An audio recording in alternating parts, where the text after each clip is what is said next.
Sup Shredders, my name is Logan, aka Spiderhands, and welcome to an SP Reacts, where today we got ourselves a track from an act named Brandon Hixson, titled The Boy You Never Met. And if we switch over to here, we got ourselves a track on the screen on YouTube with the art there. This is not the first time I've checked out Brandon's work, but it'd be good to check out more. We're going to listen through this track from start till finish, and we're going to hear what we think. Let's do it, let's go. What have we got? Quite a lot off the bat, to be honest.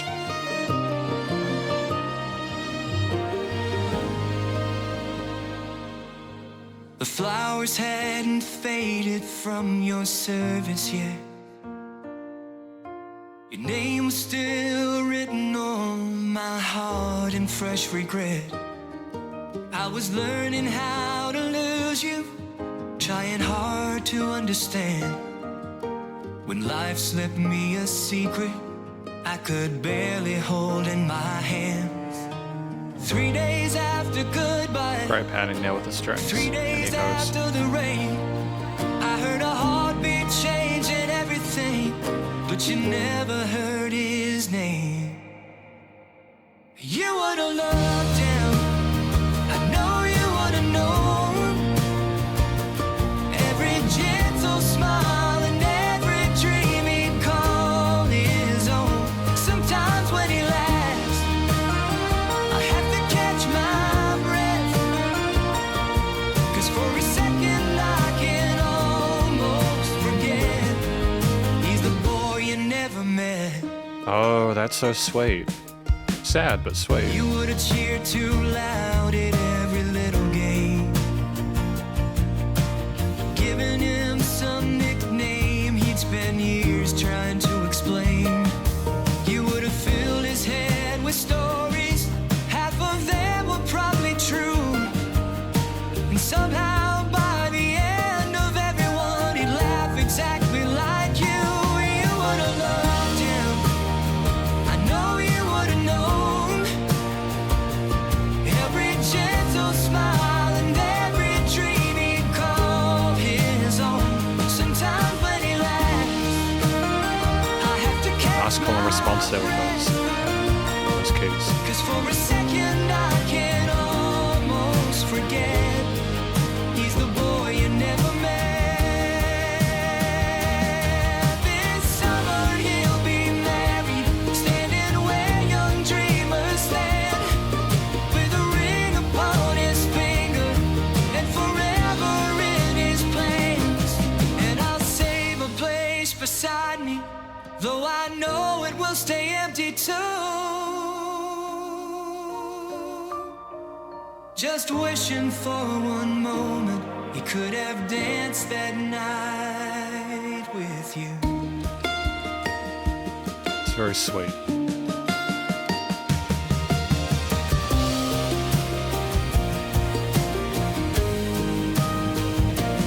You would've loved him, I know you would've known. Every gentle smile and every dream he'd call his own.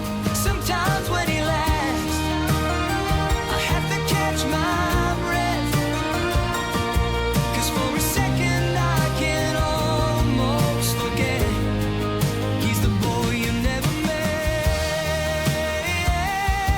And every day I see a little more of you in the boy you never met. But somehow I think he knows you. Interesting way to end it. Somehow I think he knows you.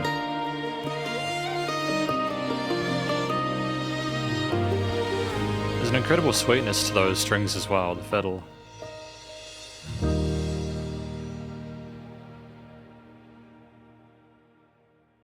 No, fantastic work. Genuinely a really beautiful song. It's a pleasure to listen to it. But we're going to talk about this track more in the conclusion. Because welcome to the conclusion of my review of this track from an act named Brandon Hixson, titled The Boy You Never Met. In this section, I'm going to provide an overall song analysis of everything from lyrics and vocals all the way through studio production, as well as any applicable constructive critique, and then finally, my general thoughts from a listener's perspective. But first of all, what do we think this track is about. If I was to give my best guess at it, to be fair, full disclosure, I've been provided with a brief overview.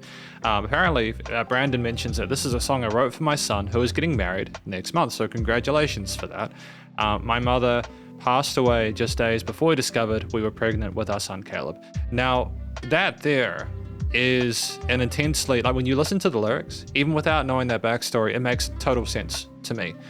Primarily because they discuss in the lyrics, wishing that you could have known them. They talk about the heartbeat when the person was born, all the games they would have played, all the stories, half of them being true, etc. There's lots of really wonderful storytelling, wanting to sort of reserve a seat next to them at the wedding, being clearly and understandably sad that they couldn't be there for it. And life is just like that, but I think it's just such a personable and interesting way of approaching things there. That inspiration that Brandon takes from life and putting it into words and music is fantastic.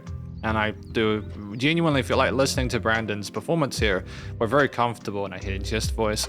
We harmonize neatly. I think there also might be an additional female vocalist, some background vocals. It could also be Brandon doing overdubs, I'm not sure, in a higher range.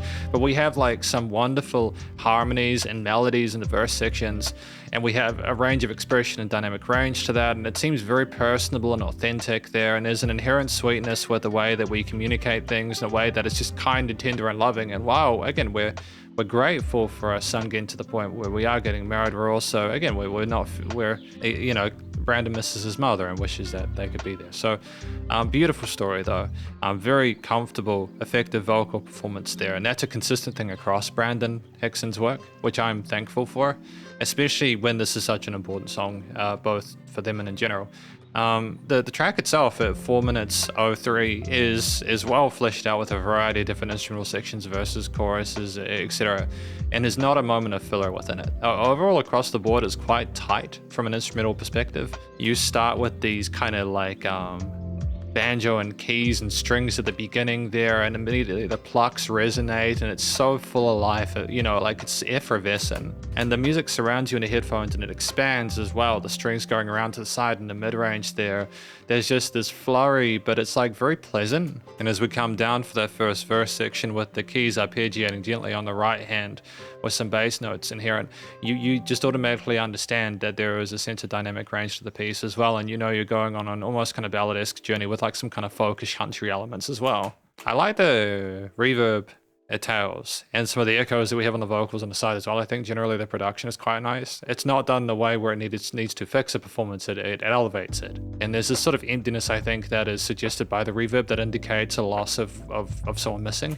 I think the mixture of strum, steel, string guitars in the chorus section around the 115 mark, for example, the double tracking of those, the bass and the low end relatively subtle there, the drums moving forward, the mixture of cymbals, kick and snare patterns, quarters, eighths and sixteenths, like with adjustments of on beats and syncopated it, like extra kicks occasionally, not just relying on the same groove, is very nice. But it's like, it sparkles and twinkles in part because of the surrounding string and key elements and some of the the call and responses that we have in the chorus. It's really well fleshed out. And I just kind of dig the fact that there's this sort of harmonic and rhythmic unison between some of those strings and that and that call and response section I mentioned before, because it just seems like the strings are unifying as a response to what Brandon is saying. And there's like a kind of a mistiness for some of the driven guitar parts here, just the tone, the way it oscillates or ruminates within the piece is kind of nice there. It's a nice sort of additional bit of oomph as well to contrast with some of those quieter verse parts. I think that in that kind of like bridge or build section there, that interlude part there with the very kind of like cautious, gentle snare build there, it's quite compressed and glued, but like it has enough room in order to feel a pulse. Going back into that chorus with the call and responses and the echoes and stuff like that, it's just a nice adjustment there, not having too much of the same thing.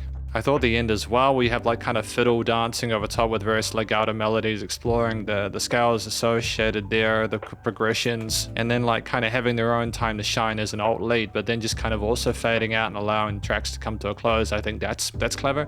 And so we go through this journey within the story of the piece from Brandon, but the instruments also have their time as well to kind of speak their truth. I do just kind of want to sort of mention just before I talk about the theme that what I appreciate is in part that like it's busy, but not in the way where everything is the same loudness or the same intensity or within the same position of the frequency spectrum or even the stereo field.